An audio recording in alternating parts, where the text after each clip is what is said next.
podcast is part of the Sports Social Podcast Network. On tonight's wrap, we go through an underwhelming victory over Japan, pray that we only lose by 50 points against the All Blacks, and discuss why Alex Mann is men's rugby's Kate Williams. Hope you all enjoy.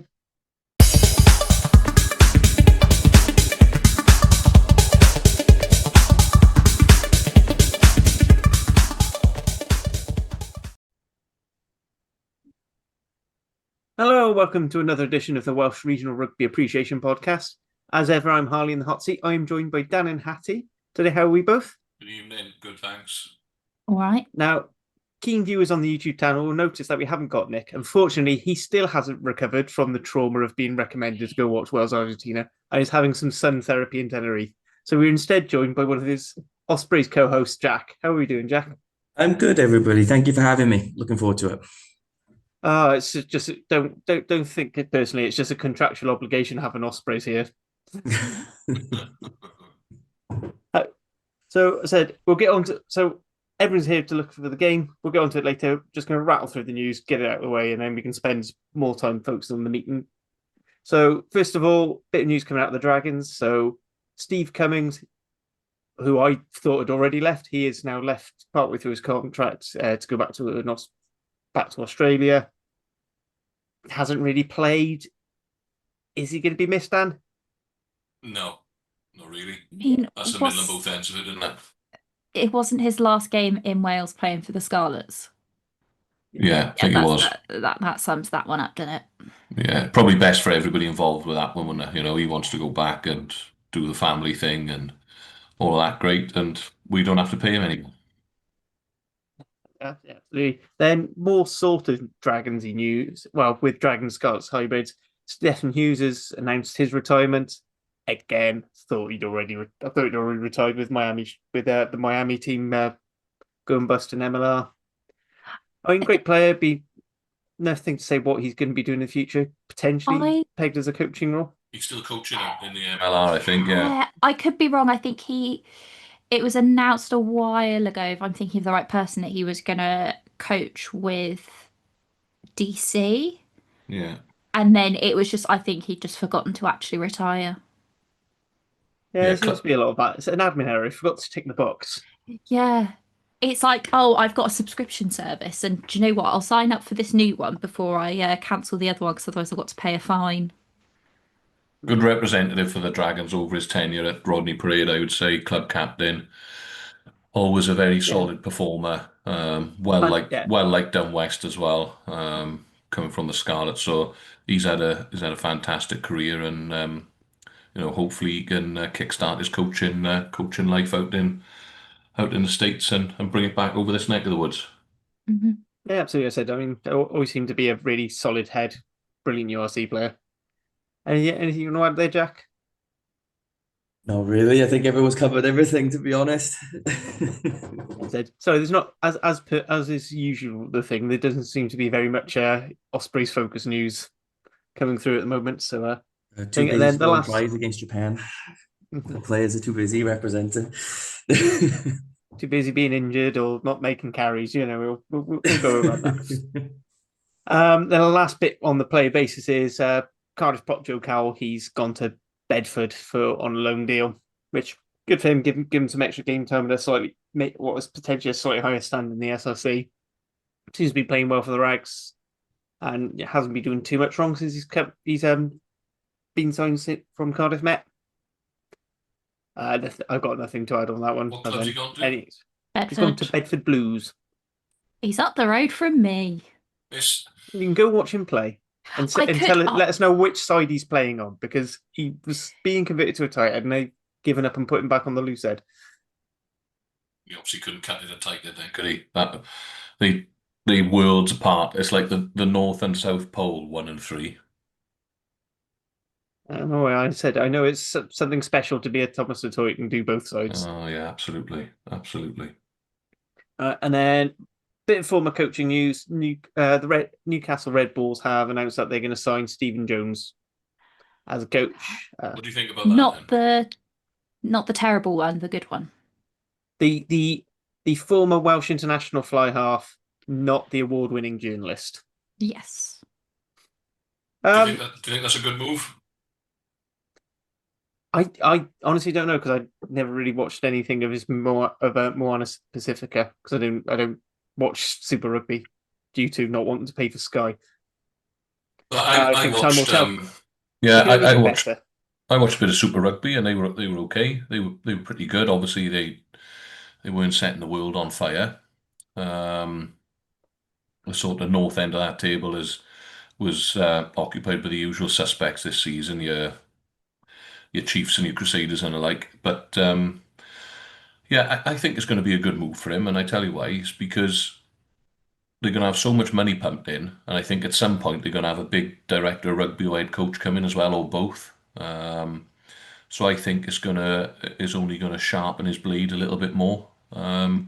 Working up that neck of the woods. I know they're going to struggle this season because they didn't have time to get the right personnel in, and recruitment was poor. But on the whole, I think that's a good move for Stephen Jones, and long may it. I hope it's a successful journey for him up there.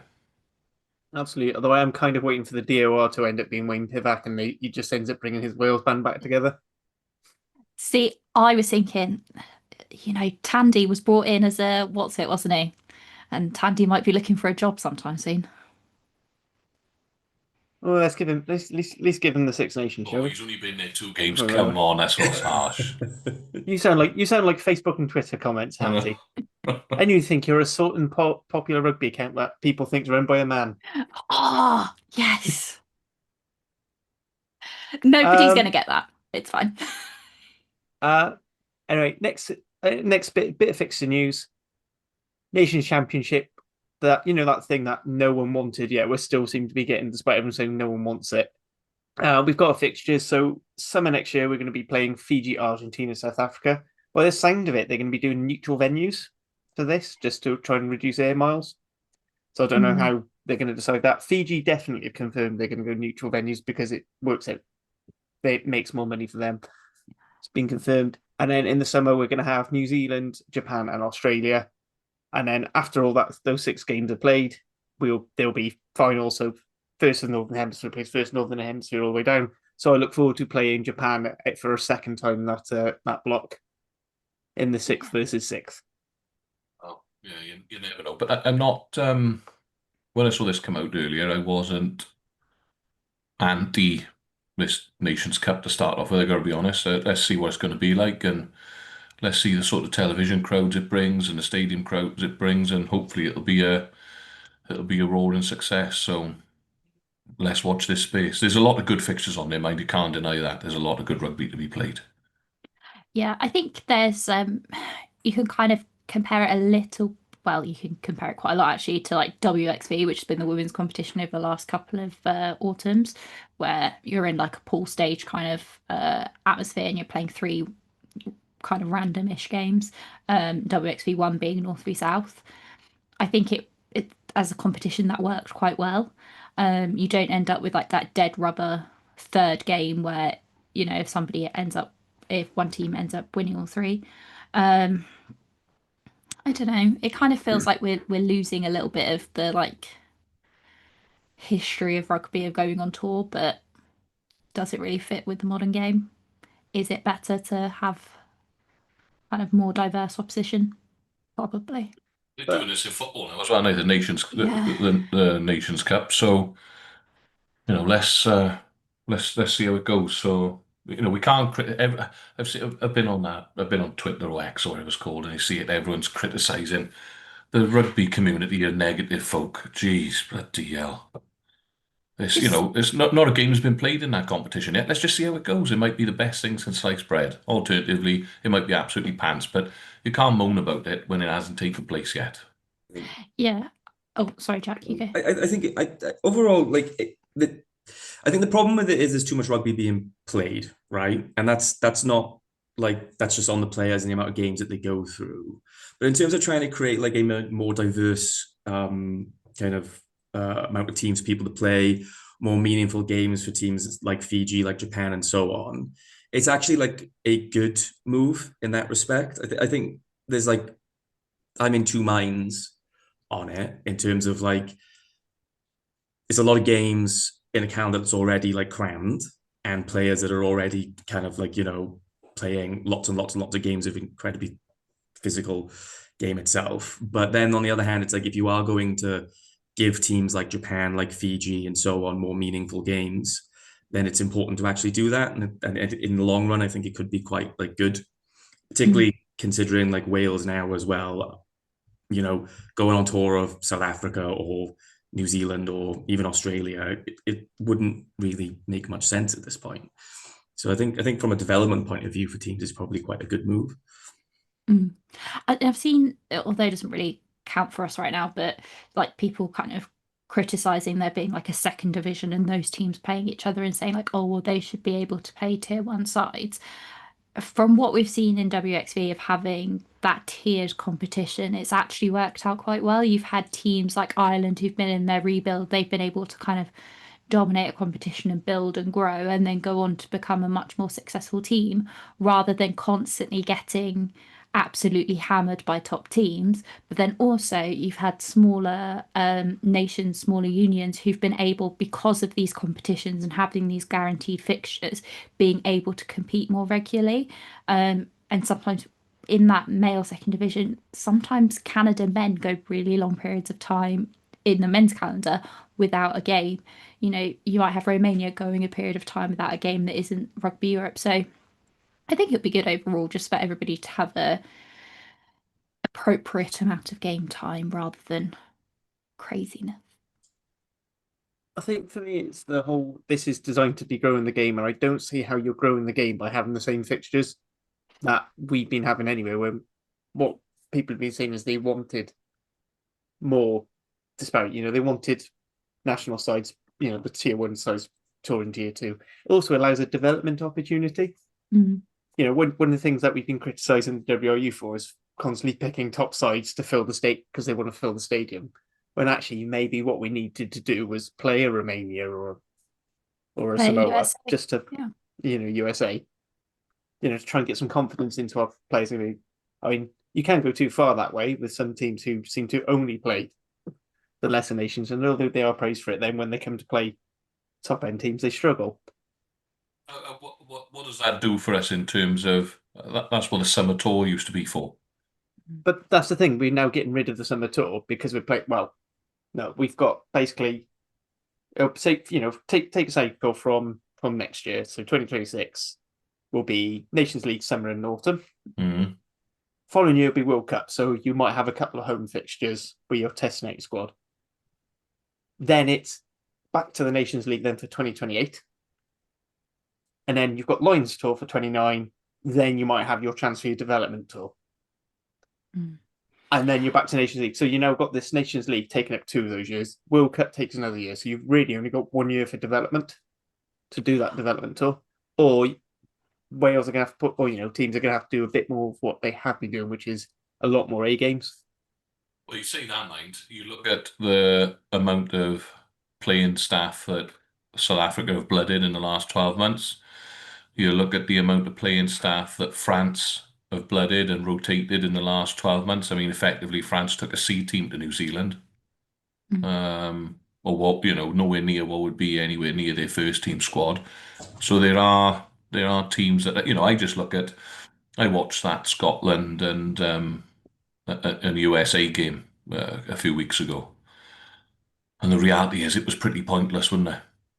It wasn't a great, it wasn't Scotland's best team, far from it.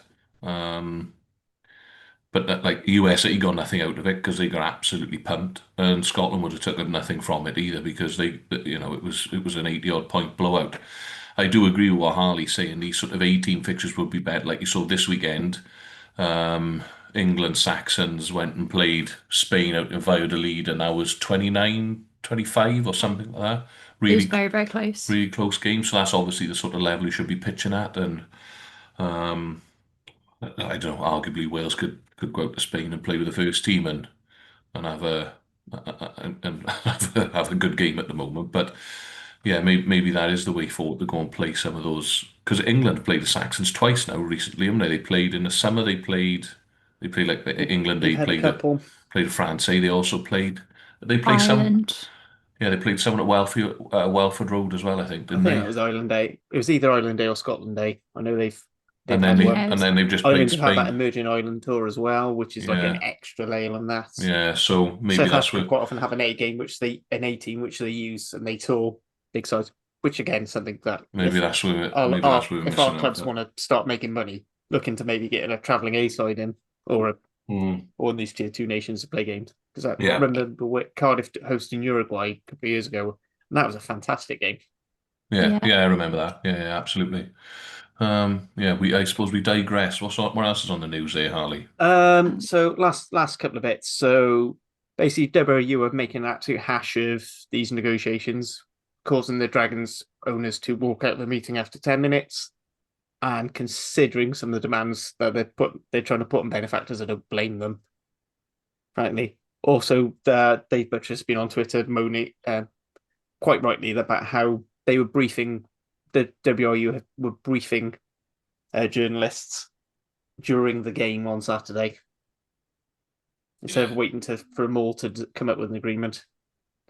Now, for me, this is where the union are going to struggle a little bit because they have discarded of proper business minds, such as the one that I can't believe they ever let go was Amanda Blanc.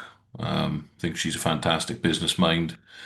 And Buttress is obviously a good business mind as well. And I quote him from Twitter, whereby he's quoted the Wales Online, headline, whereby Wales Online have basically tweeted, the Dragons owners walk out after 10 minutes. Buttress's reply was, personally, I think lasting 10 minutes was a great achievement given the content. Now, irrespective of the rugby stuff, if you're talking about business, Dave Buttress has clearly got a fantastic track record, entrepreneurial, set up Just Eat.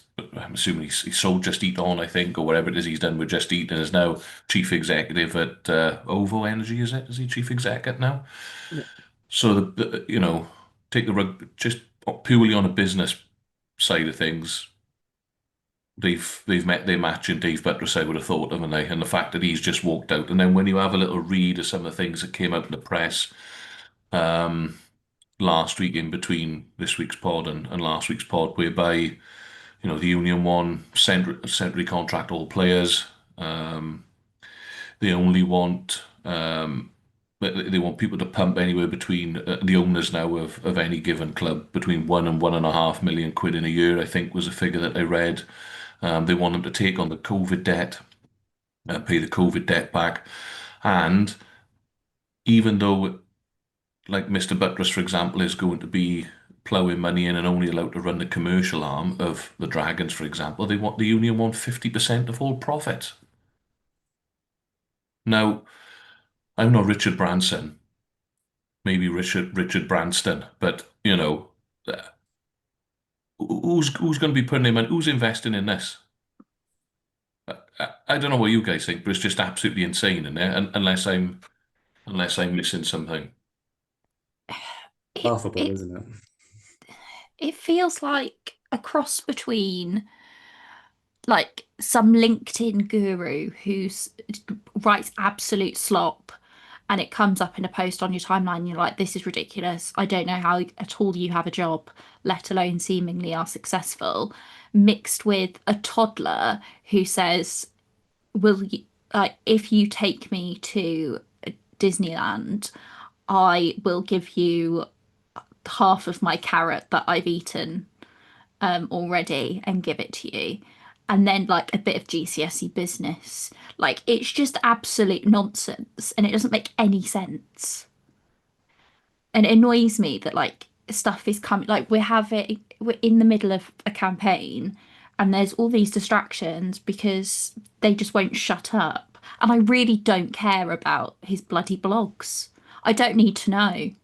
I really don't. I'd rather that they just came out and were like, this is it. I don't need constant updates because it's just annoying me.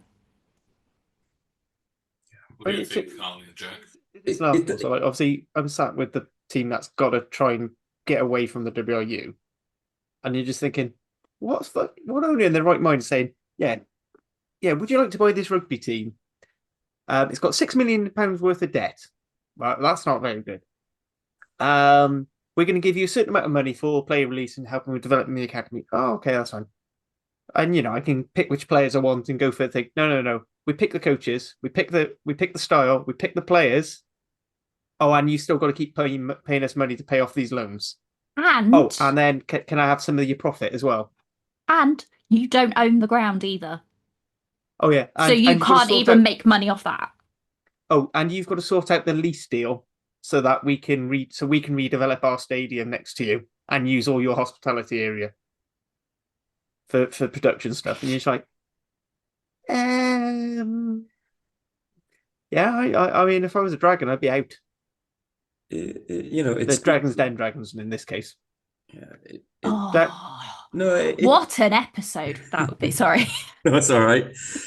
It just speaks to the contempt that they showed towards the fans and have showed towards the fans for a long time. And it's just behavior that has been seen time and time again, but now it's towards the owners of the clubs. It's not surprising. And it reads like it's being written on the back of a cigarette packet in a pub going, Joe, it'd be nice if we could get the loans, and if we could have like all the benefits and none of the negatives, and we could get like some of these like people who have a reasonable amount of money just to give us some of it, that'd be great.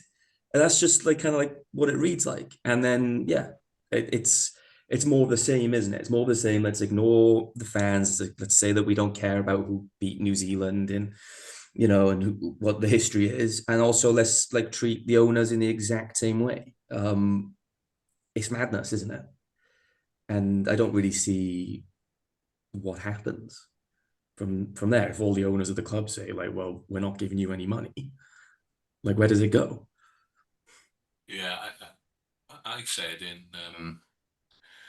in our WhatsApp group earlier, and Jamie from Dragon's Lair kind of said the same thing at pretty much exactly the same time. In that I went, and it's a massive conspiracy theory, so I put my tin hat on and tinfoil scrum cap. Yeah, a couple of pencils at my nose. I have to point out that the tinfoil hat on a rap show is now copyrighted by Tony Esposito of Cardiff Central.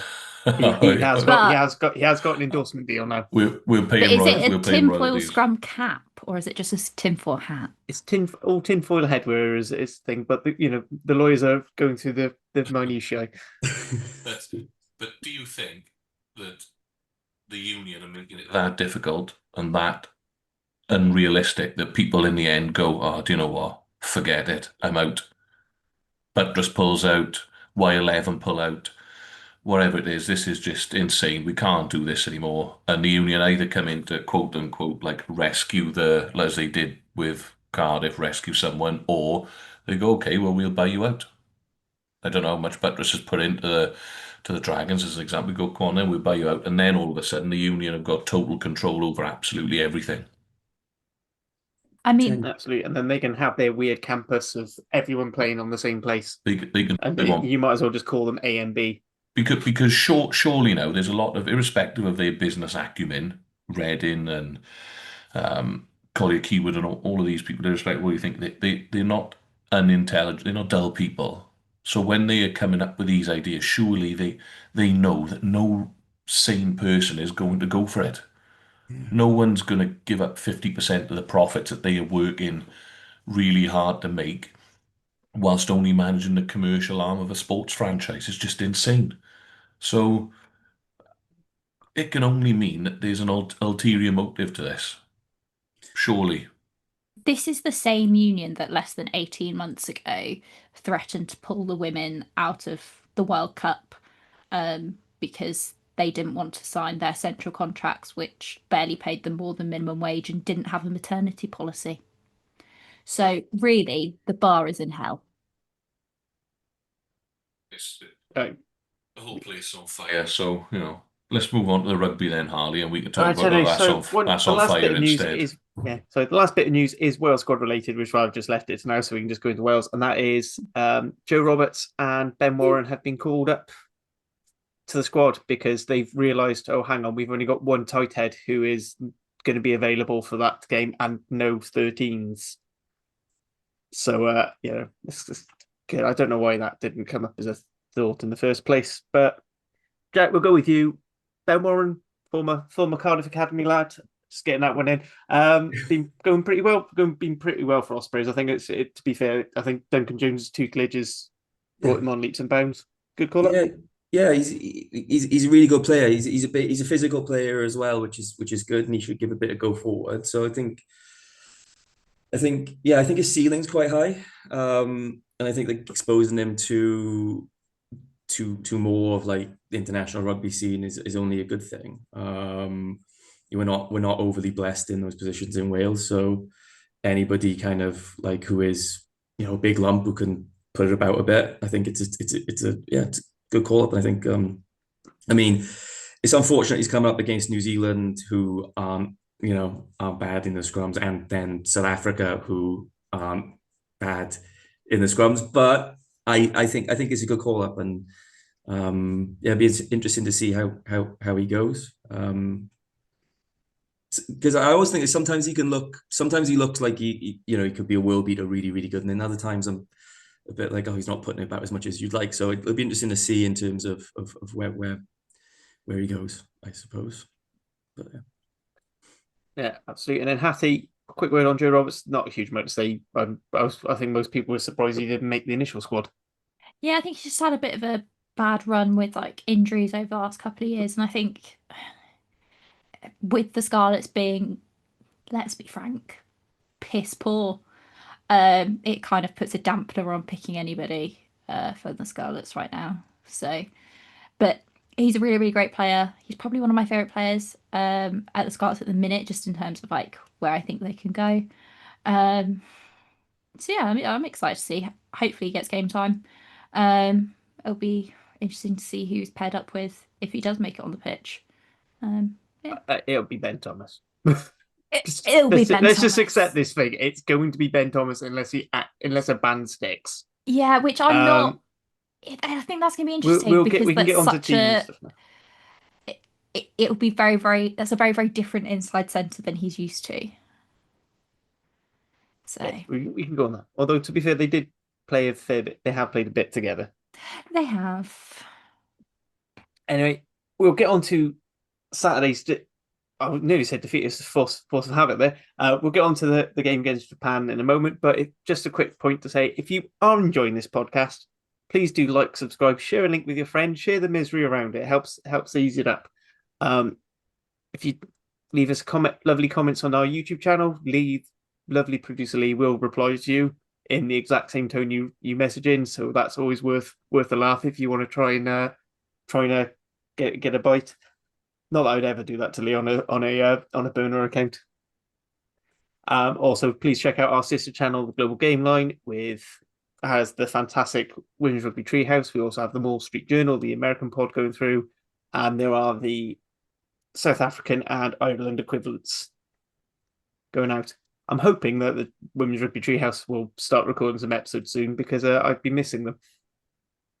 Well, although Global Game Line is the sister channel, we don't write everything in pink sparkly writing and say like Labubu Matcha Rugby. It's just the other channel. Jack knew what I was on about. The other two have no clue. Yeah, it might fold in 9 days if you yeah. if you did that.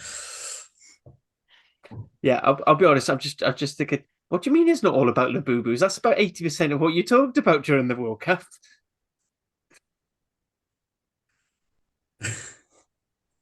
That's a visual cue for our audio listeners. I do apologise. Yes, that was the Welsh Labubu. No, that's the World Cup Labubu. Oh, World Cup.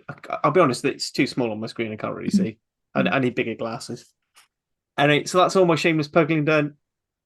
And now, without further ado, let's talk about Saturday's game. Wales squeaked ahead 24-23 against Japan, a game I was actually at with me mum. For those of you who didn't see the instant match reaction with her, which instantly was better than all the others combined for that game, which just shows we need more women on these channels, not less. We need Harley's mum. That's what we need for Women's Rugby Treehouse. I'm sure she'd love to chat shit about rugby all day. And, I feel like, Julia would love a fellow member of the front row union. it's one of the few. It's a very weird thing to always said growing up. They were saying, "Oh yeah, so what do your mum do on the weekend? Oh, she's a hooker." Just a couple of stats I picked out from Wales Japan game. So just because they're things we've been talking about a lot. So post contact meters per carry, Wales are on 3 meters, Japan 1.69. So Wales actually on the slightly better end. So if they say 4 is the bet is where you need to be for a World Cup, and that is post con. So it's not just the cheap meters run up by your fullback. Passes to ruck, a stat that I wanted to bring it for Hughes, done a bit of video on his channels about his theories on this. So Wales made just 2.2 passes per ruck, Japan 1.7. Points for 22 entry. Wales again doing quite well with 4 per entry against Japan's 1.5. We actually had faster ruck speed at 4.59 versus 4.86 seconds per ruck, but I think that just says more that we were frantic than necessarily efficient with it. And then on the discipline stakes, Wales had 11 penalties, 1 red card, and Japan had 10 penalties, 3 of them being yellow cards. Now I've said all that. I think, Jack, as you're the sort of guest of the panel, would you like to give us sum up of your initial overall thoughts before we get on to Patty and Dan? Oh, I was never in doubt, was it?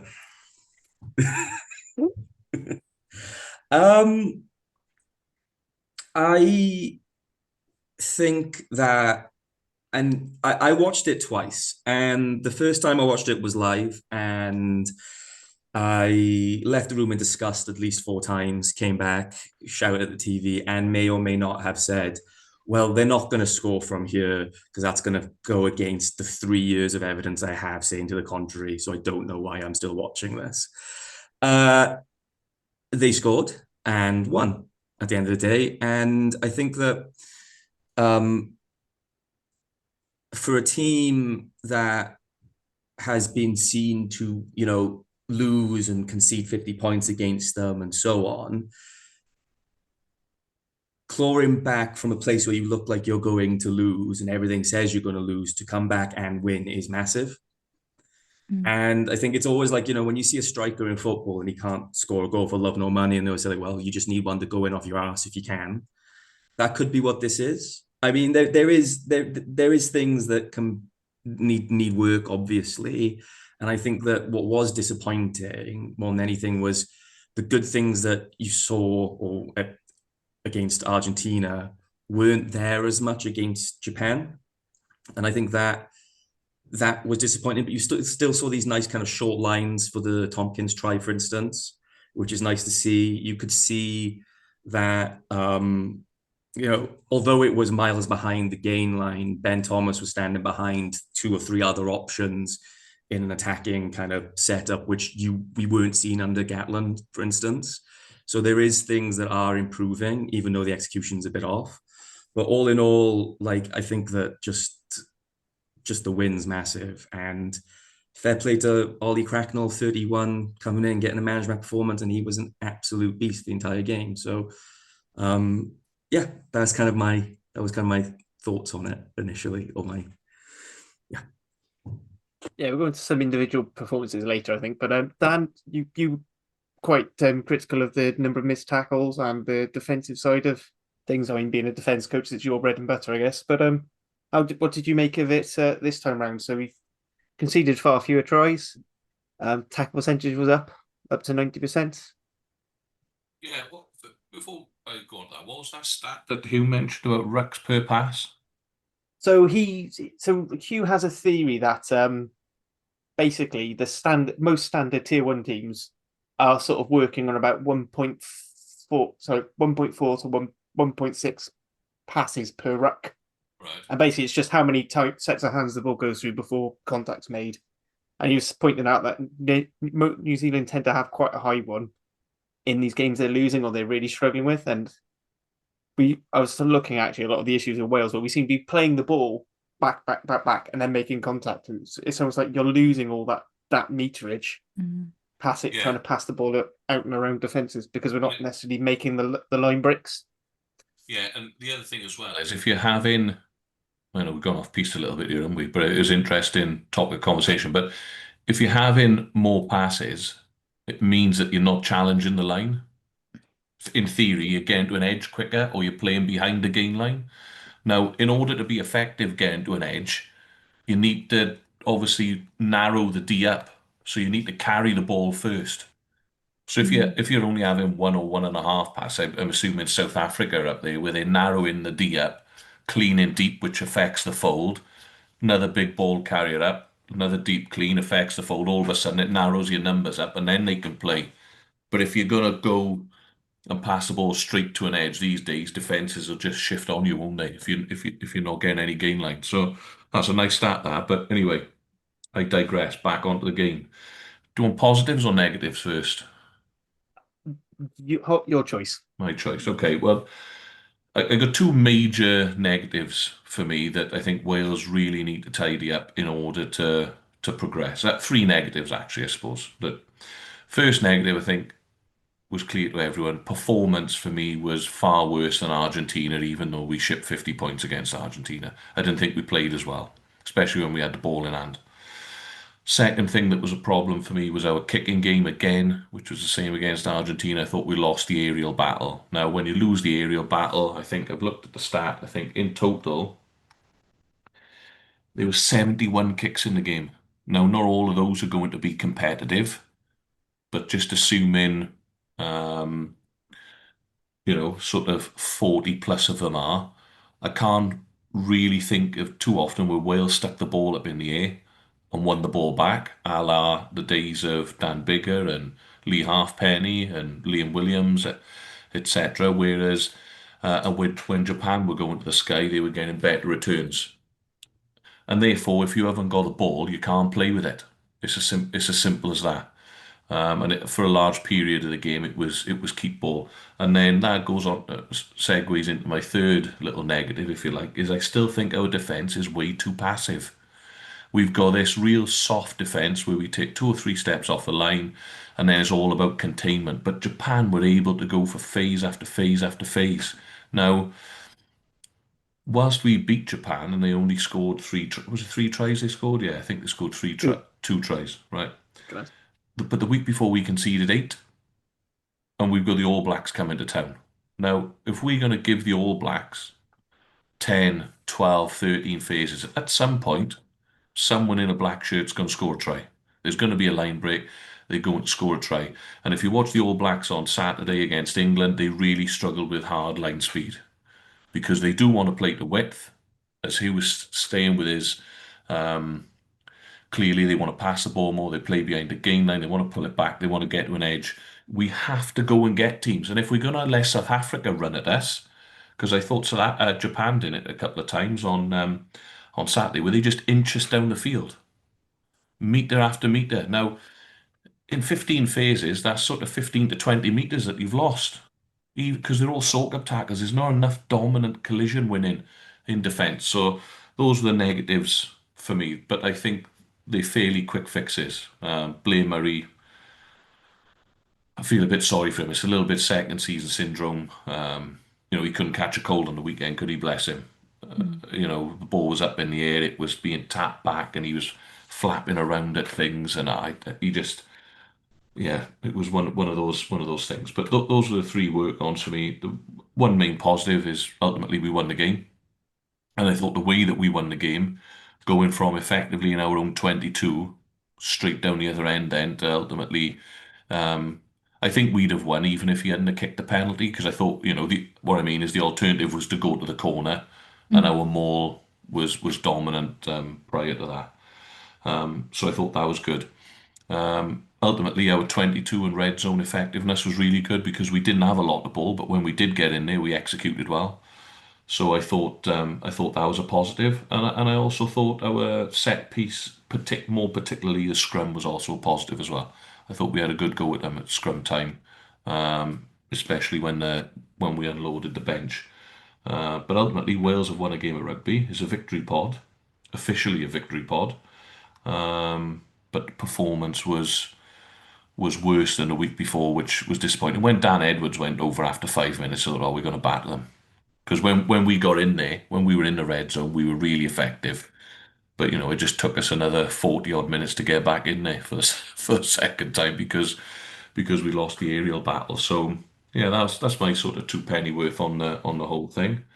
Honorable mentions to Mr. Cracknell, fantastic first start.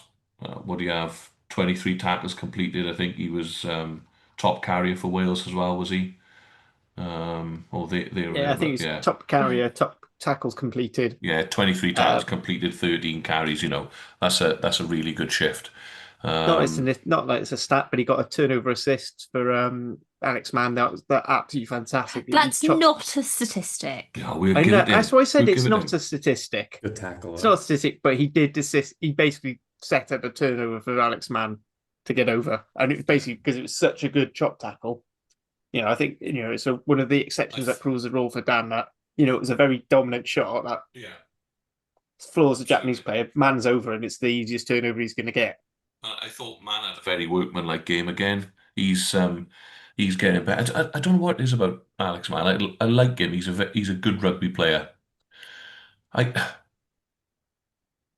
I just wish he was like a stone and a half heavier. Do you Because know if who he, he? I don't want to be weight obsessed because I hate doing that. But he's got the potential to be a real. He's got a potential to be like a bit of a Richard Hill for us. I think, but he's kind of caught between a couple of positions at the moment where I'm like, oh, on the blind side, he's not quite big enough for us. But at 7, he's not Jack Morgan and all these little things. So, and the other one I've got to be in my bonnet about, and you can come at me on this, is Adam Beard carrying once in an international fixture. I'm sorry, I don't care whether his day job is to win lineouts and defend mauls. You've got to carry more than once. Can you imagine if, like, grassroots level, whatever, a second rower only carried once? Dan would have his Well, head. well, it's funny you should say that because we complete the stats for Abbott Leary. We count the tackle and carry count every week, and I went back to have a look at what the second row was doing for us, and like weekend before last, they were at like 11 and 10 each.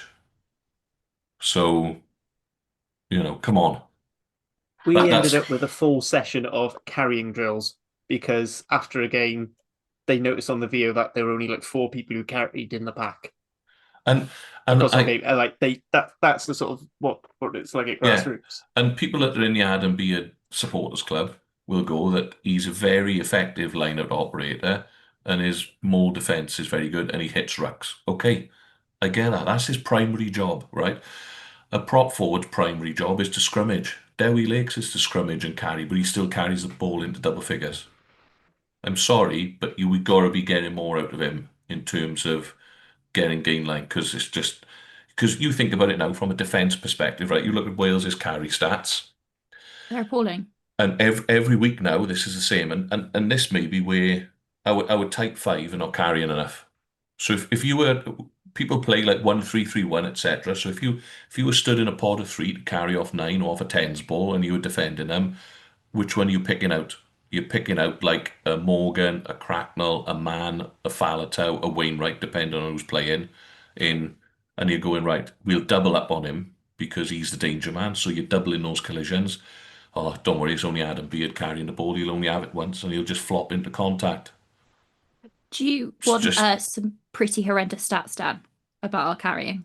go on, hit me with it. So our top carrier was Ollie Cracknell, who came out 6th overall. Like if you combine Japan, at 13. Do you want to know who the next was? It was Blair Murray, on 11.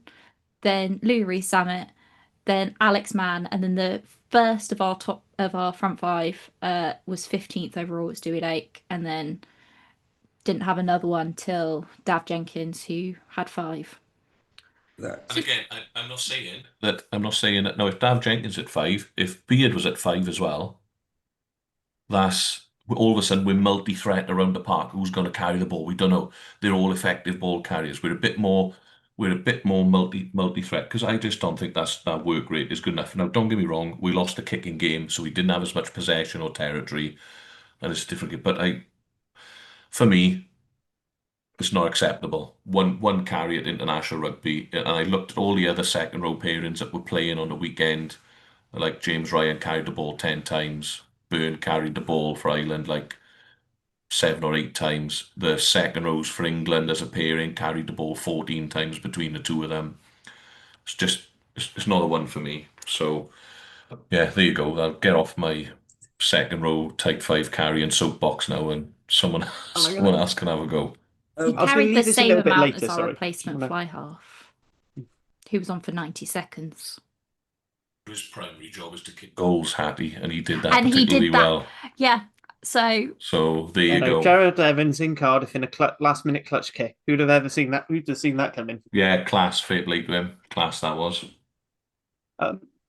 No, I mean, the thing that I found particularly galling with some of those carry stats, especially when Japan were down to 13 men, and the positions they were down were a second row and an 8. So you're looking, that's where they're going to be light in the midfield. And instead, we did what unfortunately was a bit of a problem with Cardiff the last couple of seasons, is going down a men, instantly thinking, right, the space is going to be out wide, because then. And actually, no, what teams tend to do is they just go to a really hard drift because they're expecting teams to go wide. When really, maybe what we should have been doing is picking up the guts. And it was really because where I sat at Principality, I was in Gilmore's Gap, and you could just see where Japan were, and you could just see they were going on a hard drift, and they were leaving holes in the middle. And actually, maybe that's where really you wanted your pack to carry up and just start running through. Whereas when you looked at when Wales were down to 14. Japan got a bit tighter because it was pulling you in, and then you had to, and then they could get it wide. Because again, as I'm saying, you want to stop that fold. Yeah, you do absolutely. And I'll just come in on so compare our second rows on the weekend. Carrying now, 1 for Beard, as we know. Dav Jenkins 5. Japan, Uluviti, the Fijian convert, 5 carries. Bearing in mind he had 10 minutes in the bin as well. And then Dearns played in the second row, 16 carries. Six. Now I know they had a bit more ball. And he runs their line out. And he runs their line out. Now, their line out, mind, 100% success rate. Our line out, 82% success rate. And I'm not saying it's all Adam Beard's fault that we lost those line outs, because it could have been an overthrow or poor lift. Well, I think the first one was a dummy throw. Yeah. Whatever it is, but my point being is, you've got to be Adam Beard, 6'9", 6'10", 120 kilos. The man should be banging more than he is. Especially when you consider he plays in France, you would think he's used to carrying hard. Yeah, and it's not his primary job. Correct, he's there to win, and he may be the most effective line-out operator in the world. I think, but one carry, surely everyone can agree one carry is not good enough. I think a big problem is actually just the balance in that second row. If someone else in there who could do the carrying side of things, then it's fine. But currently, it's almost like you don't have the luxury of having someone who can disrupt the maul and whatnot, but isn't, as you said, isn't physical enough. Because I think that throughout the game, as Harley said, and it's what you said about the passes from the ruck, it's almost as if Wales are looking to get to the edge quickly because they know they don't get go forward. And because they don't have any go forward, it just ends up with that drift, right? And it all feeds into, I think, as you said, like the lack of carries and the lack of the ability to actually make yards. Because if you look at where, say, Ben Thomas is receiving the ball and then passing it out to Llewellyn's not carrying it in either, there is nobody who's taking responsibility for straightening that lineup. Nobody at all. And so they're just trying to it's almost like, okay, we've got Zamet on a wing and out there Blair Murray's quick as well. Have a ball, see what you can do. And New Zealand suffered from the same thing against England, funnily enough, which was in the first half, they really exposed that wide defence because everyone's rushing up. So it's almost like they just go, well, we're not going to be able to carry the ball because of this kind of Russian defence. What we're going to try and do is get outside of that kind of defense as quickly as we possibly can and then find space on those edges. But all that ends up happening is because everyone knows when they're playing us that no one's going to straighten up, that they just change their defense and drift because everybody knows how to do drift defense from the age of 15, probably, so it's, yeah. And then throw in on top of that, just that combination of second row, for me, they're too similar in terms of their build and the way they are. I think that it would be a good idea to get somebody in there who might be just a bit nasty, like a Rhys Davies or somebody, just to. We need a big bastard. Yeah. And I think that's one of those things where I think maybe we are missing sort of like a Ben Carter or Teddy Williams, who they do a lot of carrying for their clubs, and they will make yards. They're quite good at making yards they don't necessarily have a right to. Yeah, and I've been reflecting on this a little bit, and maybe the front, not just the go forward from the pack is our issue, because actually, when you look at it, Cracknell can bang, Wainwright bangs. Wainwright was off a bit Saturday, but Wainwright can carry. Faletau when he's in carries. Morgan carrying week before.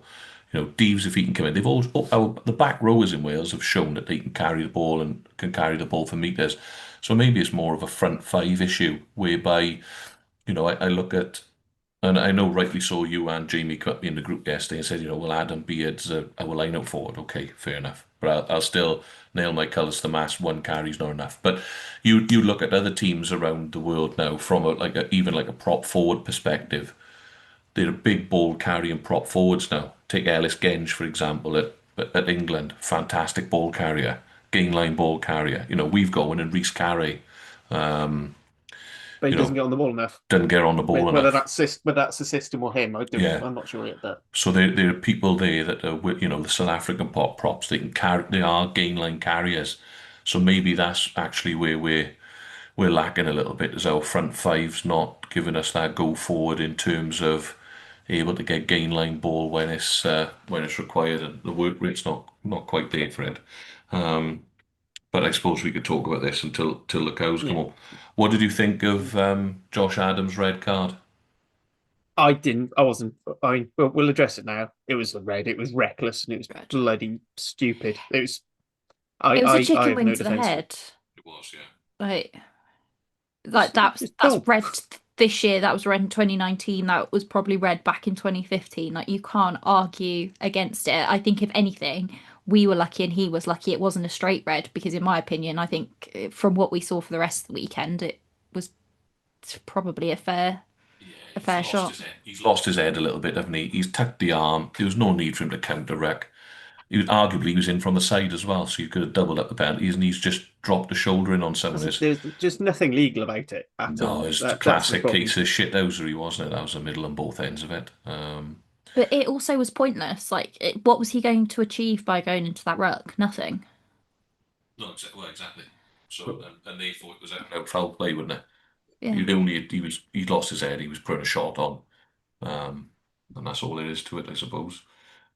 For a senior player to be doing that in a game like that, though, I think it's even worse, really, if you look at like what his stature is in terms of and could be, and the leadership he could show, and he goes like, right, I'm having a bad time of it here. Let me just, cheap shot somebody. It's not what those, at the time, it's probably not what those players need. They need to come saying, look, I've been here, I've done it. This is what we're going to do.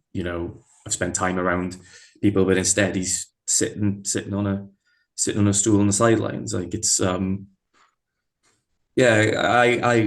was fairly unimpressed, but I'm sure that he's probably apologized to it, and he probably knows better than anybody that he probably shouldn't have done it. So there you go. But it was a stupid thing to do, particularly given his stature in the squad.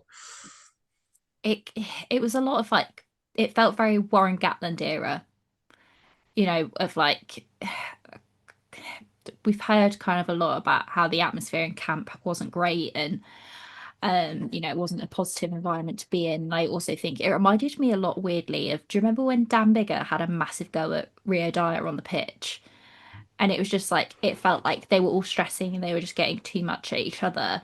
Whereas really, as you said, he could be a senior player in the team. He could be a leadership option, and he's just really shown there that he's not got that mindset.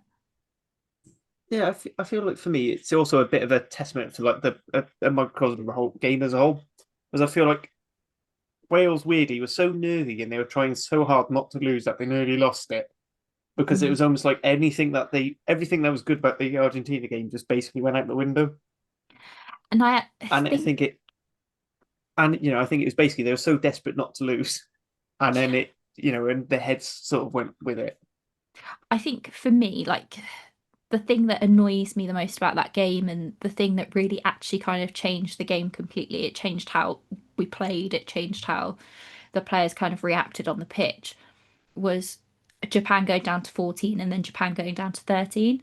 It should have been like a moment where they went, oh shit, we'll turn the screw, we'll go, up a level, we'll punch through, etc., etc.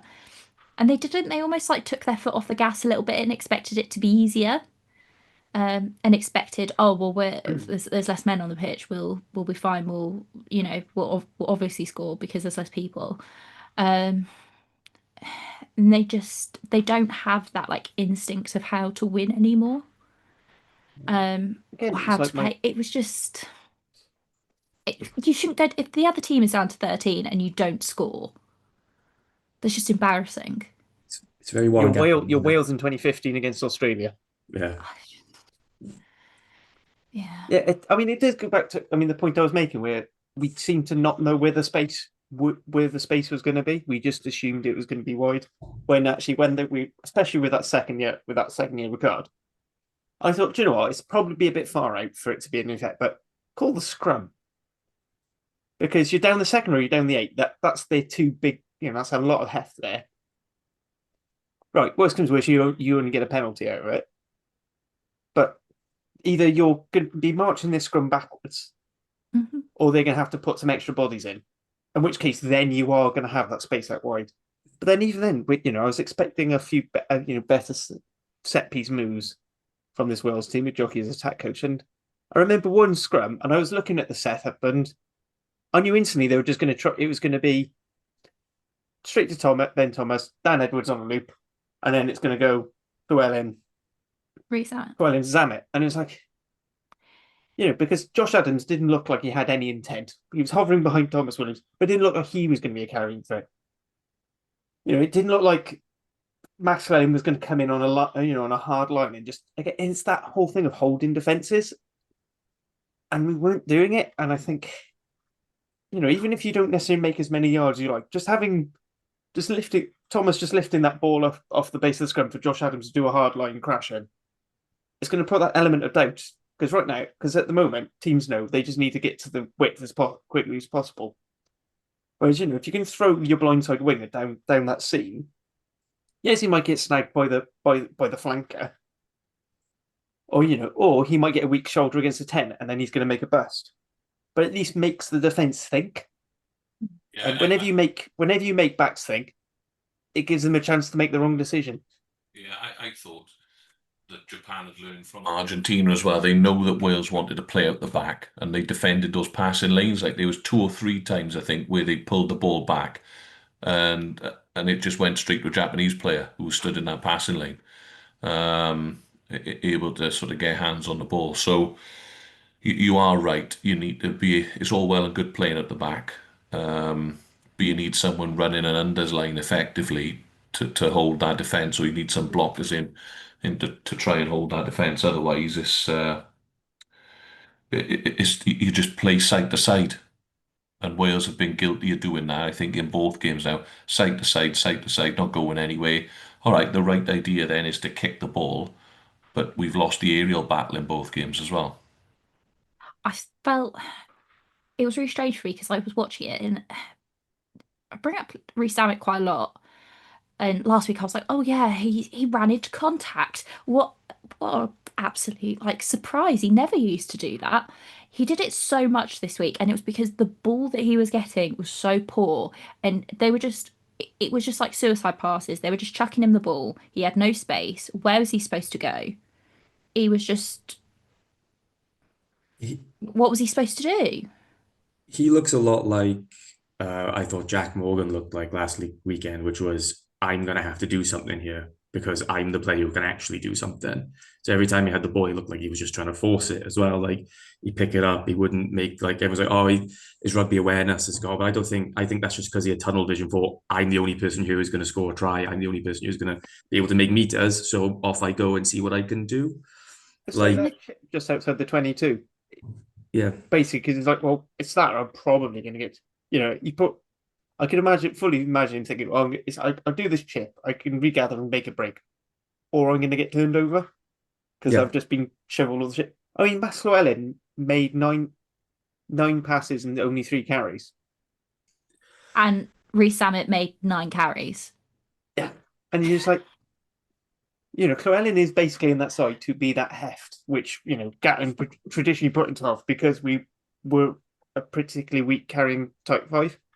That was the reason why you had Foxy and Jamie Roberts and Hadley Parks and Foxy were our centres for so long, is because it's just having that heft we didn't have in the pack.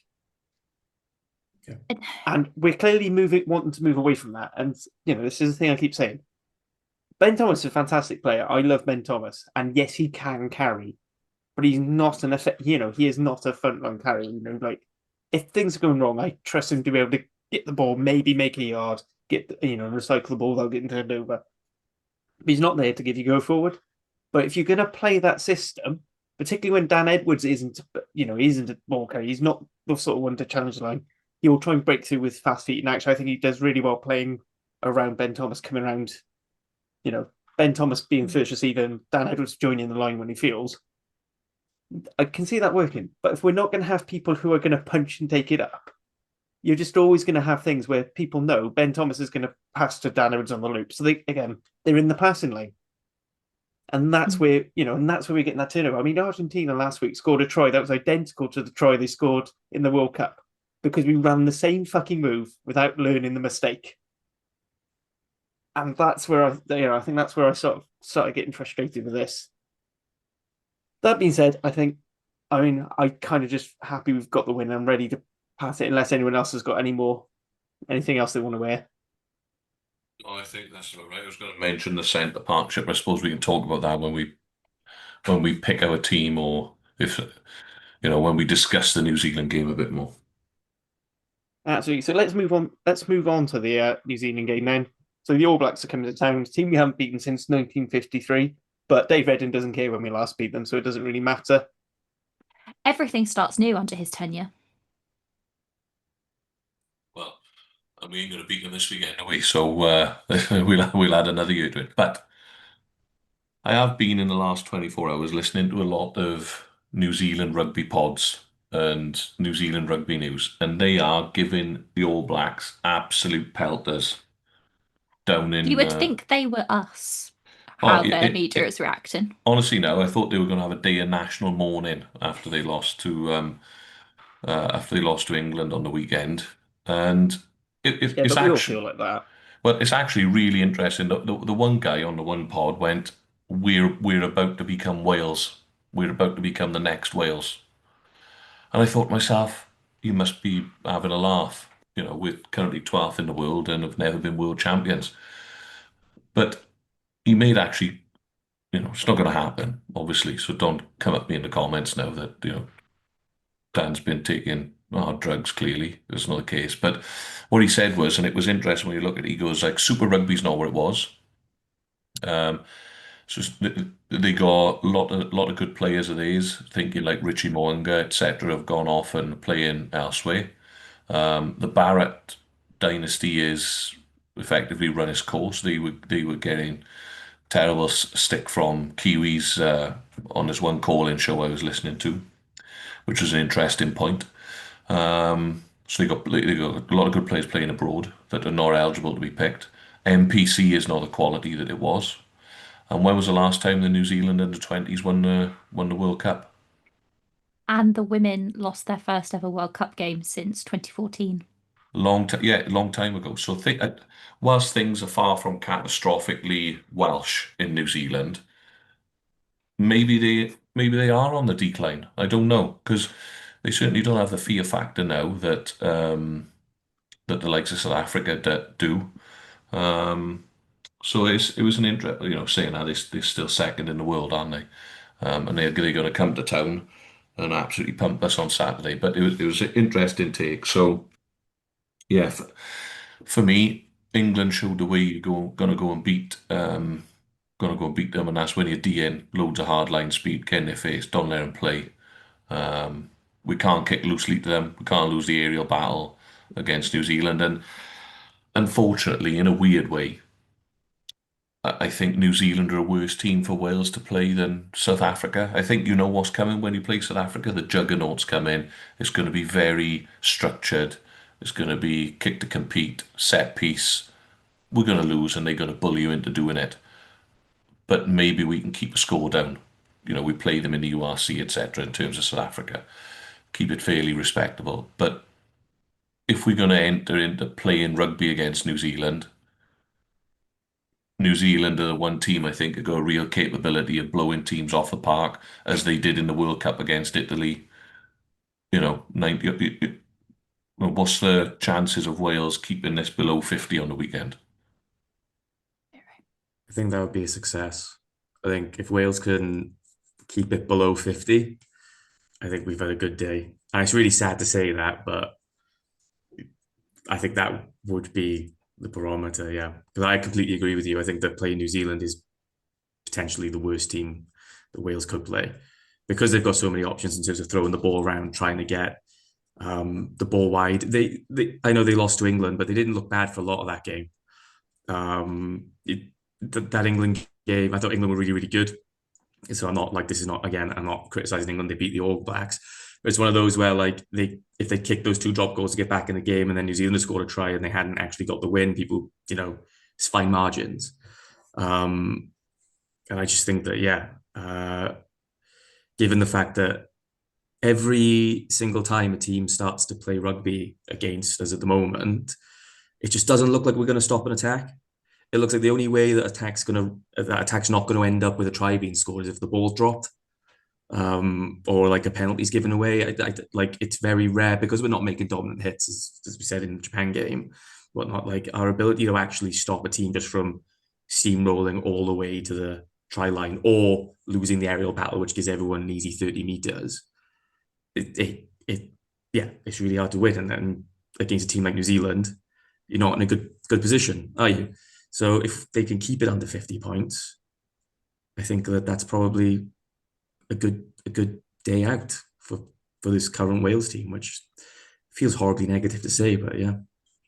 And this is my concern. I think New Zealand have got more potential to put a horrible Italy style score on us than South Africa have.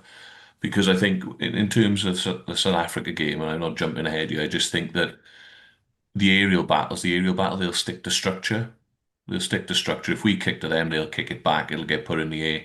It'll be, they'll play for territory. They'll overpower us and they'll win comfortably. But if we kick poorly to New Zealand, they've got the ability to kick it back, but they've also got the ability to transition then in attack as well and take us on.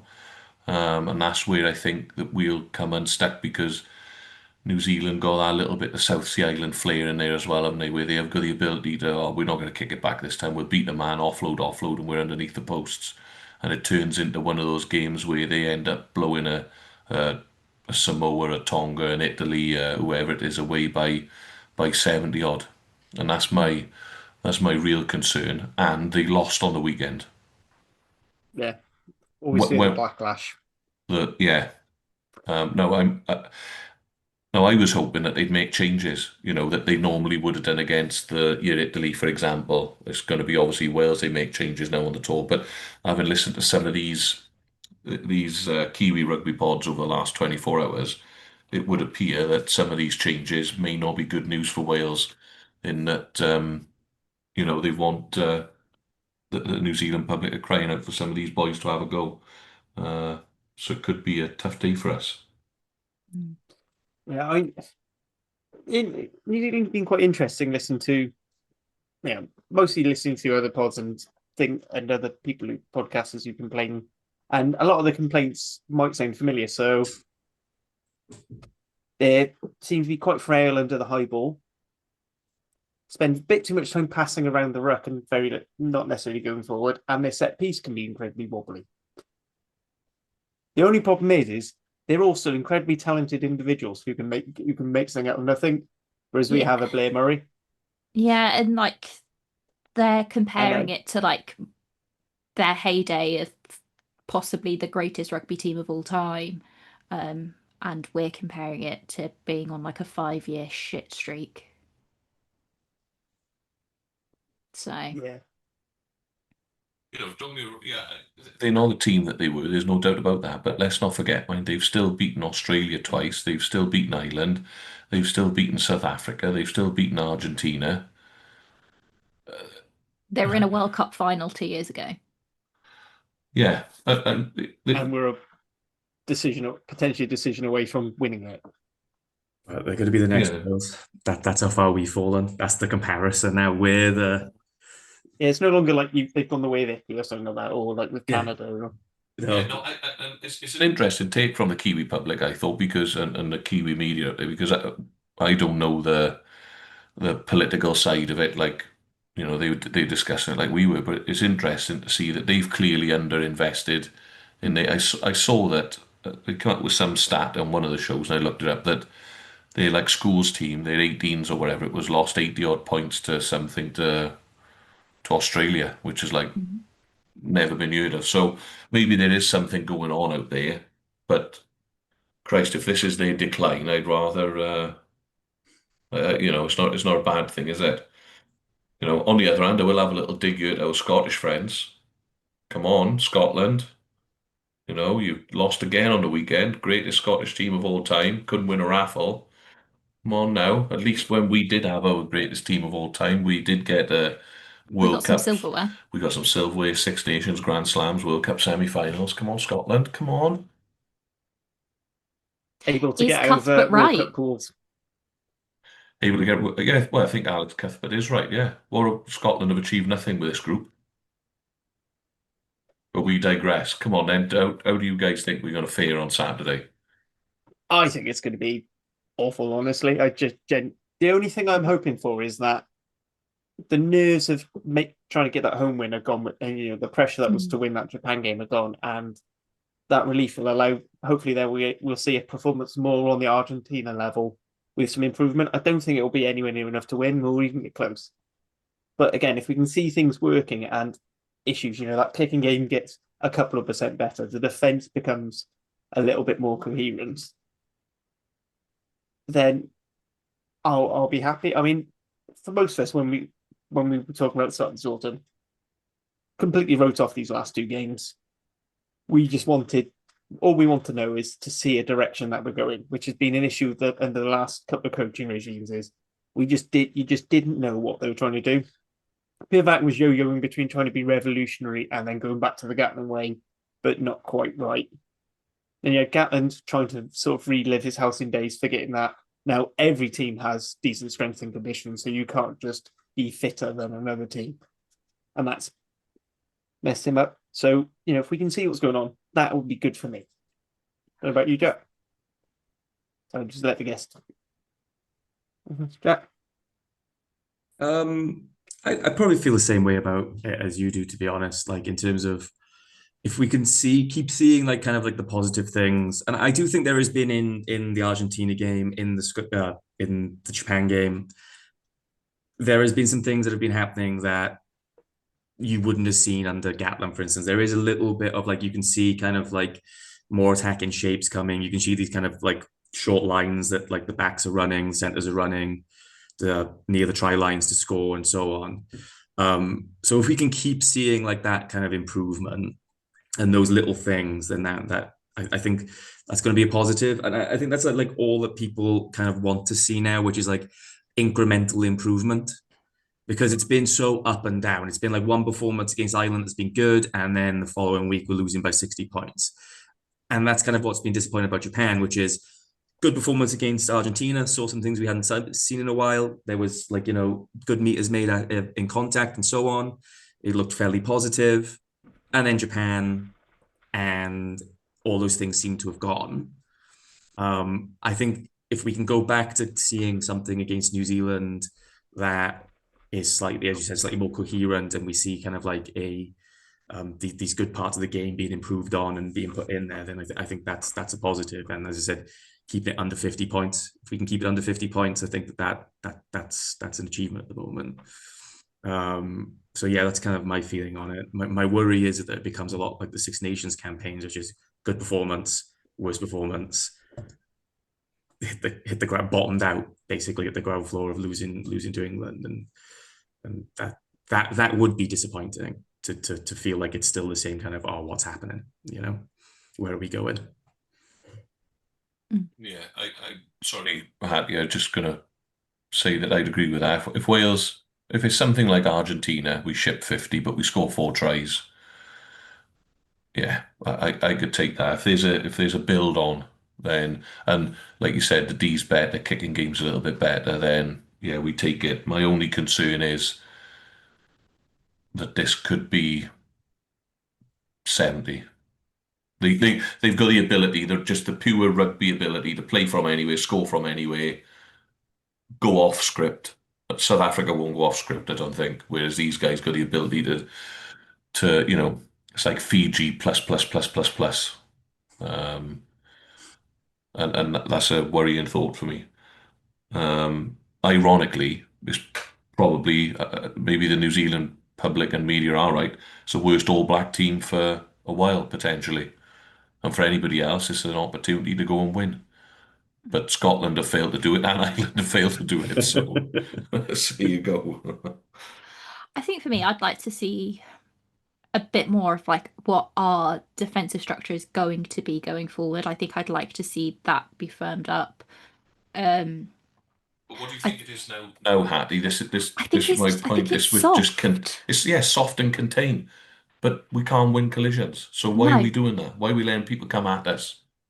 Well, but then I'm kind of thinking, on the one hand, I don't think this game is not necessarily going to be played on our terms. I think we can all pretty much gather that New Zealand are going to have the upper hand, and we're going to have to play to their terms. I don't think we have the rugby IQ to turn that over. I think with the coaching stuff that we've got, you would assume that we would have a better defence than we currently are, but I also know that it takes a while for that to bed in. This almost feels like a good opportunity to really get that shape in place.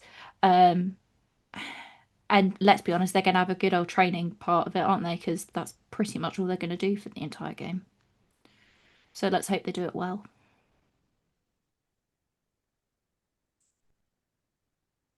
Also, hopefully, we have the better anthem. Oh, That's that's a the only given. thing I I mean, the think New we can Zealand win. anthem is awful. And do you know what? It was bad this weekend as well. Do we know what ticket sales are like for the stadium on Saturday? Well, I got an email straight after the Japan game offering tickets for like 12 quid. So Do you know what? Tempting. I'm not gonna lie, that is tempting. Yeah, but I I've never went seen the All down. I Blacks. went down a few years ago to the 2017 game. Played the All Blacks then, and it was 120 quid a ticket. Yeah. There you go. There's a sign of it, and I thought we were in some sort of inflation crisis. Not if you're a supporter of Welsh rugby. So the Cardiff rugby season ticket hasn't changed price since I was a student. Well, 1967. That's pretty good, isn't it? I tell you. Shall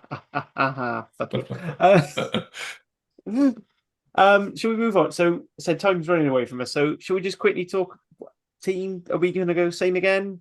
Just keep the consistency, or are we going to start bedding in some of these players who are going to have to play that game in South Africa, so they aren't having their first minutes against world champions? yeah. Things like, are we going to swap props around? Are we going to say So for 50-50 me, in this? with our props, obviously we do have England-based props. I think if our it's difficult, isn't it? Because I don't want to tire out what's going to be our first choice props for South Africa against New Zealand. So I do potentially see the benefit of having like Smith and Kare play some hefty-ish minutes, whether that's off the bench or starting. But I also think, we're not going to have our second row that we've had for the last 2 weeks. And as we said, they're not carrying particularly hard. So I think that needs to change. Um, back row, we're going to have two, so that's not too much of an issue. Our centre partnership needs to have a big change, and obviously fullback. Personally, I think we need to go with what we think our strongest team is, irrespective of what's coming in that additional add-on in a week's time. Otherwise, we're just going to get blown out. So I would keep as much consistency as possible. But I think there are some changes that need to be made we're losing the kicking game. We're losing the aerial battle. So unfortunately, I think I would give Blair Murray a rest. He Well, isn't. I mean, there is a wing spot open up as Josh Adams will be Yeah. banned. So would you consider moving him to the wing and bringing in another fullback, bringing in a fullback, or would you rest him and then bring in two new players in that back three? You can kick on him if he's on the wing as well, can't you? You know, that would be my thing. Maybe it's time just to give him a rest because he's a trier. I'll give him that. You know, he didn't stop trying on the weekend, but I just think maybe it's time to give him a little rest. So I go for someone we know is gonna win high balls for us. I don't know what people think with that. And then the other thing I would mix up is the centre partnership. Um, and I think I'd bring Tompkins in. You need that bit of experience. On a weekend, yeah. And where would I bring Just him to in? clarify, at 12 or 13, I know what you're going to say, but just clarify.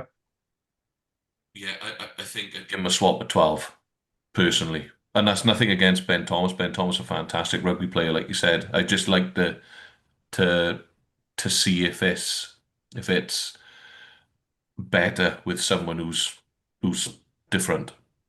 If that makes sense, with a little bit more ball carrying ability to give us gain line when we need it. But I wouldn't drop Ben Thomas out of the squad. I just swap him with Tompkins for the weekend. That's all.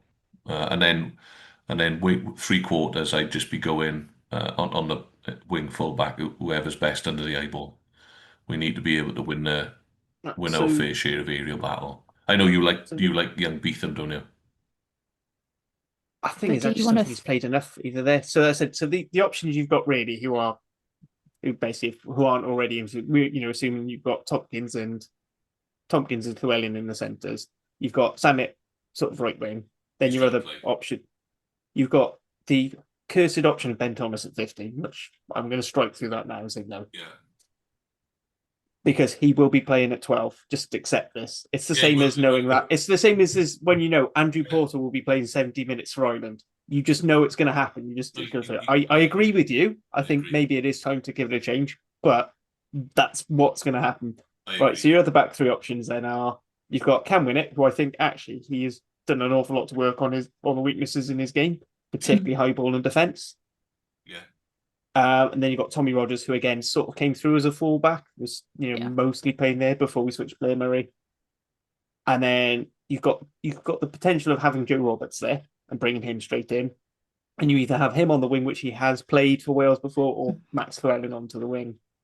That thing, and again, Tompkins himself has played wing. I think I'd go a Winnett at fullback. I think personally for Saturday. I mean, the way I'm thinking is I'd probably move Zamet from right to left. I know he prefers being on the right, but I'd probably move him to left because, as well, with the way Jockey likes to have his attack, he likes his left wing being all pace. And although they're probably Zamet's probably the big winger and the fast winger between him and Rogers, I'd say his speed, he is definitely more of a speedster. So I'd probably go him, that Rogers right, and then Winnett fullback. That's probably how I'd set that. I said, agree centre partnership. I think, Tompkins probably the better option over Hawkins, purely because he is playing more. Yeah. Frankly, and more at centre, and he has the experience there for Wales. Yeah. So I agree with that. Keep the half-backs. I'm guessing, despite him basically winning the game, I'm not tempted to bring Jared in to start, because I think the most important thing with Dan Edwards is time in the saddle to steal both of them. Yeah, I think when it comes to tens, we have this habit of just, they've had, they're not developing as fast as we want, so we're just going to swap them out for somebody else, and then nobody properly develops. And we don't need to do that again. I think throwing him out for Jared Evans to potentially be, a broken clock is right twice a day. Is that the saying? And that's kind of how it feels. Do you know what? It's 9:30 on a Monday evening. I think the fact that any of us are making sense is a miracle. What? We were supposed to be making sense? Telling me I made sense? Yeah. Success. Jack, do you have anything on that back line before we move on to the... You could see Llewellyn go out onto a wing, and then have Tompkins at 13 because I agree with you. I don't see Ben Thomas actually being dropped. So that wouldn't surprise me. And I think Winnett at fullback.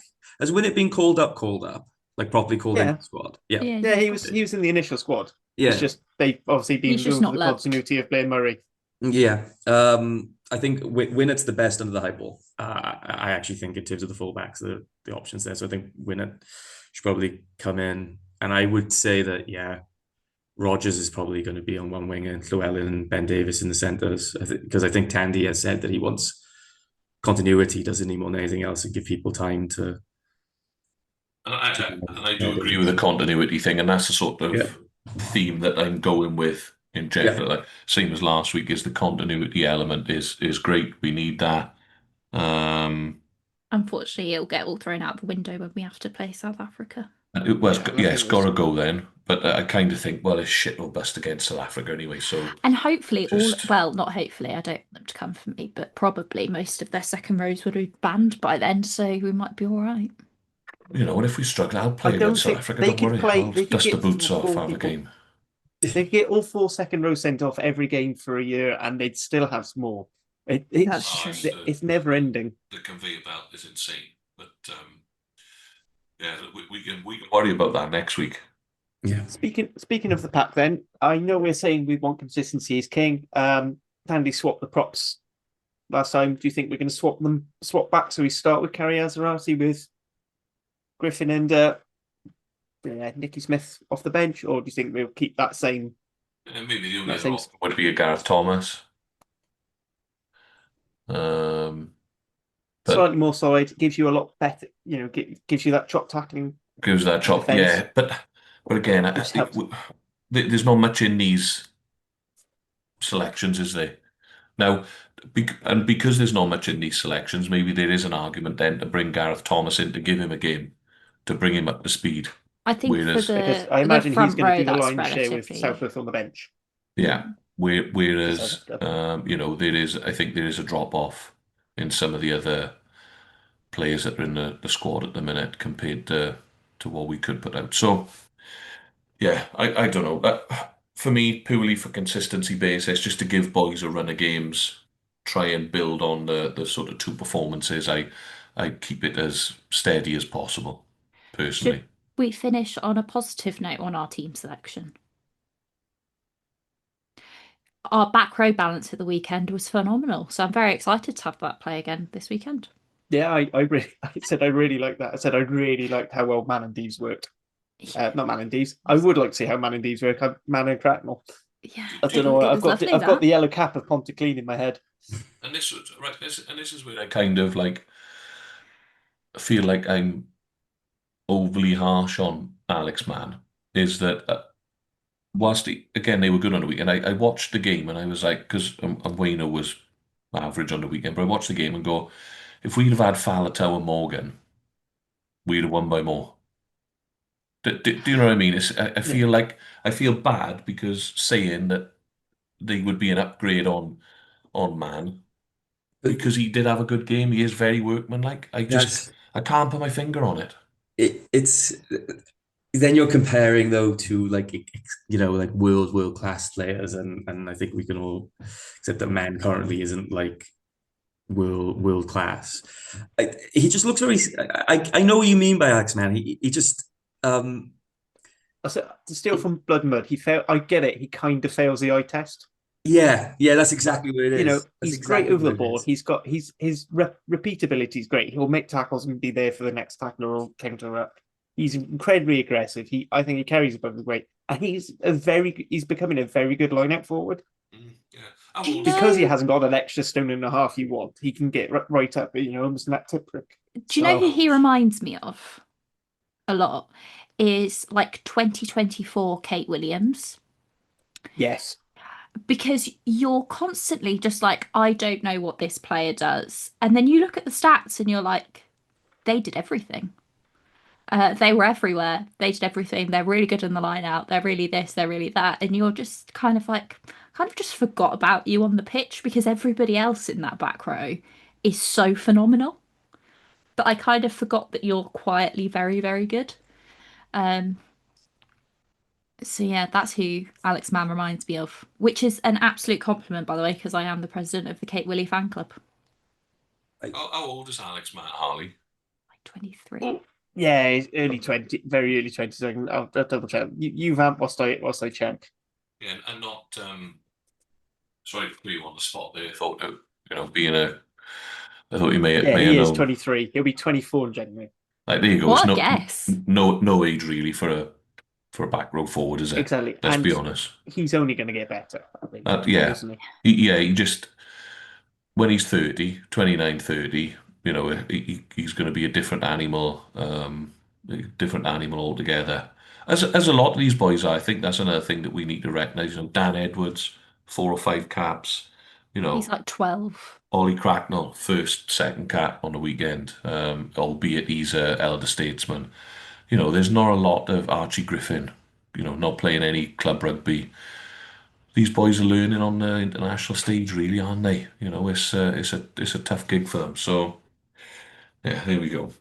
I would like to see Morgan Morse maybe get on the bench of a run out. I don't like at some point he's going to have to come in, whether that's against New Zealand or South Africa. But I think he's going to come in against South Africa, no doubt about it. Yeah, yeah, because I think he's someone who doesn't fail the eye test. absolutely. Is And he? that's the point. I watch Morgan Morse play, and you're like, oh, and you look at him and you go, oh, wow. You look at his age, you go, no, that's not Yeah, right. I know. I know. So we got to do predictions now, Harley. Well, we still haven't fully finalized. Because you wanted to talk about changes. I just want to know if you were going to change your second row up. No, well, no. I'd just give Adam Beard a rocket and send him back out there to do a little bit more than the job that he's paid to do, which is lineouts. And I said, yeah, and then I said, I'm going to say that the wrap position is we're just going to swap the props back and start with the props that did play so well against Argentina. Yeah, I don't know whether everyone else agrees. Which I'll be honest, if we can have horses for courses in our prop selection like that, I'm quite happy because they're doing all right. I'd just like to see, and give Carey another chance to get his hands on the ball a lot more, which I think he can do from the start of the game a bit better than sometimes off the bench. Yeah, happy days. Yeah, and then subs bench. Is Ben Top. The only thing is, if we say we're going to start Tompkins and we put Ben Thomas on the bench, I do feel like you don't really want to waste a spot with a 10 then. Yeah. Because I feel like you could just use Ben Thomas as your emergency 10 cover. Do we and then maybe you go for like a bit more, maybe you go for something a bit more physical on the, like another forward or something. I was going to say, do we go 6-2 and then we can have 2 second rows on the bench? Or even a second row hybrid. Yeah, second row hybrid. Especially as, for all intents and purposes, our second row have played 2 weighty minutes in 6 days. Yeah. I'm not like 90. And like, neither of them are available the following week. Enough. Yeah. So. Which again is, I feel like it'd be a good chance to give Carter some game time. Yeah. Or if we're not going to go for Carter, you go Thomas and Plumtree, and then that's where you bring Morse in. Yeah. Yeah, maybe. Go on, you make the final call, Harley. Make the executive decision. Rubber stamp it. I love a 6-2. I am a big fan of the 6-2. So we'll go with that. But I'm gonna upset a lot of people by bringing in Ben Carter. I think Ben Carter. Use Freddie Thomas as your 6/loose headlock, and then let's have Morgan Morse for just something off the bench, because by the time he'd be coming on, what's the worst that can happen? And I'll say we're going with Tompkins at 12 with Ben Thomas covering most of the back line in the 23 jersey. Sure. Okay. And Kieran Hardy can spend more time picking splinters out of his arse. Yeah, absolutely. Poor man. Yeah, I'll go along with that. Right, so let's finish this off very quickly with predictions. So, Jack, as the guest and filling in for Nick, what do you think? Yeah, New Zealand by 20 points, I would say. That's positive. Right, next in reverse alphabet is Hattie. I don't know. Should we say New Zealand by like 35? And, honestly, my head wants to say like 60 and we get nilled, but I don't want to be that negative. Go on, Dan, captain, the positivity champion of the pod. I am the positivity champion, but unfortunately, I think this fixture couldn't come at a worse time for us. They've just lost. They're an extremely dangerous all-court team. It's not just structure and power. So, they're difficult to nullify all around the park.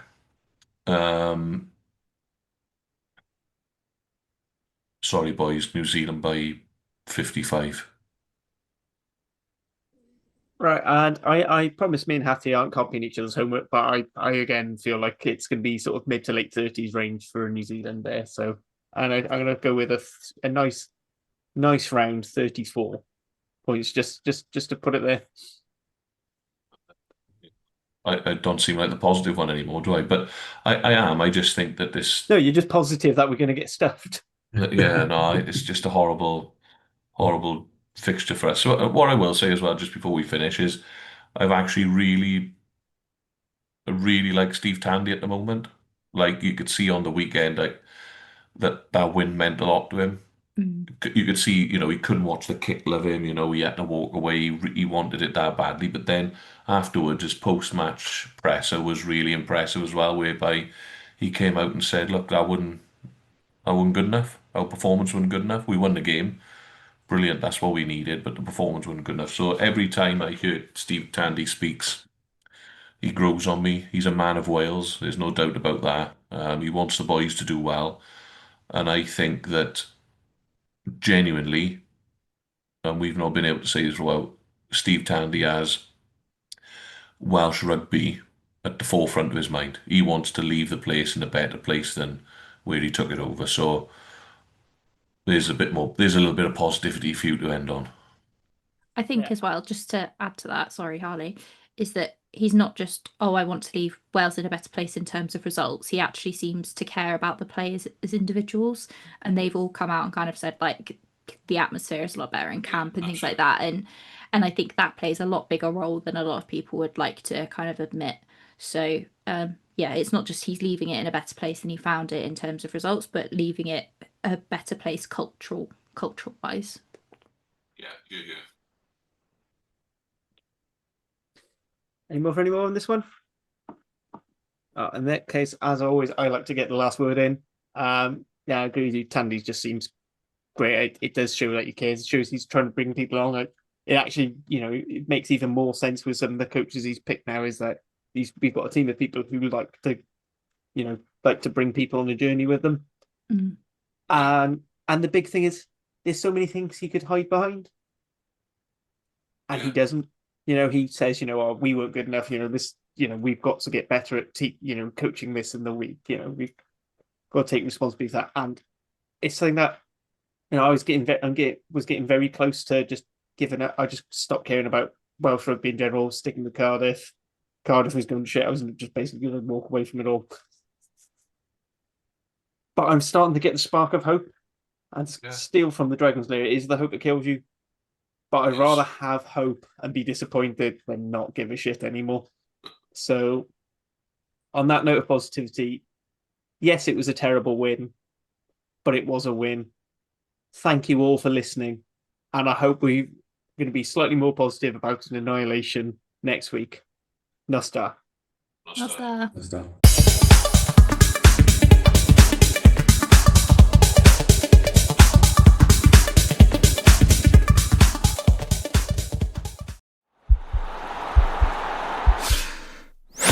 This podcast is part of the Sports Social Podcast Network.